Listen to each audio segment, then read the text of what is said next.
Au nom du Père, et du Fils, et du Saint-Esprit. Amen.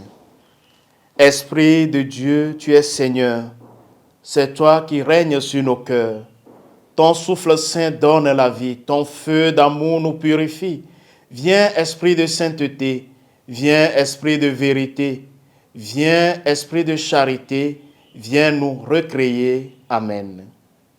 Évangile de Jésus-Christ selon saint Jean. En ce temps-là, de nouveau des Juifs prirent des pierres pour lapider Jésus. Celui-ci reprit la parole.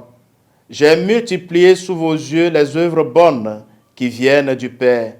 Pour laquelle de ces œuvres voulez-vous me lapider? Il lui répondit, ce n'est pas pour une œuvre bonne que nous voulons te lapider, mais c'est pour un blasphème. Tu n'es qu'un homme et tu te fais Dieu. Jésus leur répliqua, n'est-il pas écrit dans votre loi, j'ai dit, vous êtes des dieux. Elle les appelle donc des dieux, ceux à qui la parole de Dieu s'adressait, et l'écriture ne peut pas être abolie. Or, celui que le Père a consacré et envoyé dans le monde, vous lui dites, tu blasphèmes, parce que j'ai dit, je suis le Fils de Dieu. Si je ne fais pas les œuvres de mon Père, continuez à ne pas me croire. Mais si je les fais, même si vous ne me croyez pas, croyez les œuvres. Ainsi vous reconnaîtrez et de plus en plus que le Père est en moi et moi dans le Père.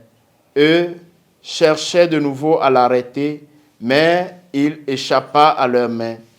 Il repartit de l'autre côté du Jourdain, à l'endroit où au début Jean baptisait, et il y demeura.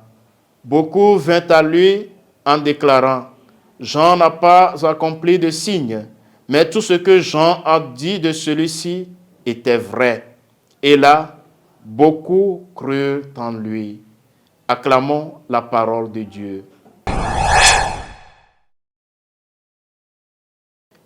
Bien-aimés dans le Seigneur, en ce vendredi 31 mars 2023, vendredi de la 5e semaine de Carême, année A, Jésus nous invite à le reconnaître par ses œuvres et à croire en lui. Le reconnaître comme étant le Messie, celui qui nous réconcilie avec Dieu, qui nous unit de nouveau avec Dieu, qui nous fait entrer dans sa vie, la vraie vie. Jésus le Fils qui accomplit les œuvres du Père, ces œuvres qui sont incomprises par ses adversaires. Les seuls qui comprennent le sens de ces paroles sont les simples et les petits qui ont bénéficié du salut apporté par lui. Le père du mensonge est à l'œuvre dans cette discordance qui manifeste la volonté propre de ses adversaires de garder le pouvoir, de tout contrôler et d'être en opposition à la volonté de Dieu. Pourquoi n'ont-ils pas reconnu en Jésus leur sauveur? Simplement parce qu'ils n'en avaient pas besoin. Ils pensaient se justifier devant Dieu par leurs propres actions. Voici comment l'orgueil peut aveugler en nous, empêchant de voir la vérité.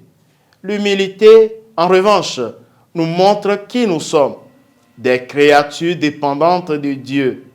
C'est seulement dans la vérité, en reconnaissant que nous avons besoin de Dieu pour vivre notre vie en plénitude, que nous nous ouvrons à lui, trouvant ainsi la vraie vie. Croire en Jésus, cela veut dire croire qu'il est Dieu et que tout ce qu'il me dit et m'invite à faire est vrai et bon. Cela ne se fait pas d'un seul coup, mais de plus en plus petit à petit. C'est en croyant à sa parole et donc à l'appliquant que je reconnaîtrai que c'est un chemin qui mène à la vie, que c'est un chemin de bonheur. Bien-aimés dans le Seigneur, demandons à notre Seigneur Jésus-Christ la grâce de continuer de croire en lui malgré les tempêtes de notre vie. Le Seigneur soit avec vous.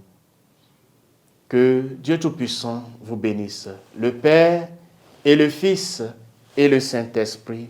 Amen.